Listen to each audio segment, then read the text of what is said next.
John Reyes Kayabyab! My goodness, tol. Ay, hala, teka lang. Hindi, hello, sir. Magandang hapon po sa inyo, ma'am. Parang si Robin Padilla naman pala. Senator, thank you so much po ha. Napaunlakan nyo kami. Walang ano man po. Okay, Senator, buti po ay nagkaroon kayo ng time na sumali sa game show.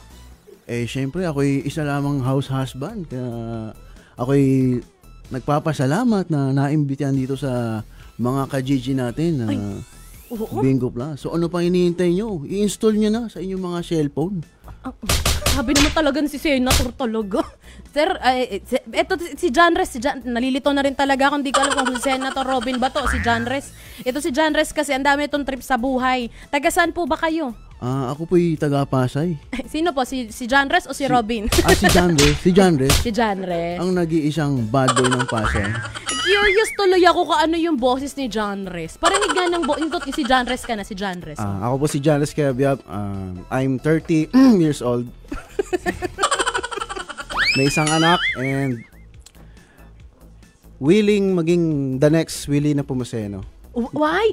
Oo nga, si Sir Willie Nep, Yes. isa yan sa mga national Tribute. artist natin na napakagaling manggaya. O dahil nabanggit mo, Janres, ano ba palayo mo, Janres? Ano lang. Ano lang. Usually, Bitoy. Bitoy! Kasi nanggagaya. Kasi may limang gaya si Bitoy. Michael V! Oo. Sige nga, sino ba yung mga kaya mo gayahin?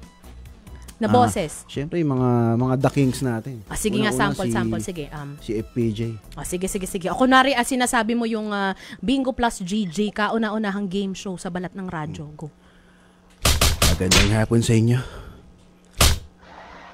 Kung ako sa inyo, ini-install nyo na to sa mga cellphone nyo. Dahil kundi, hindi na kayo sisikatan ng araw.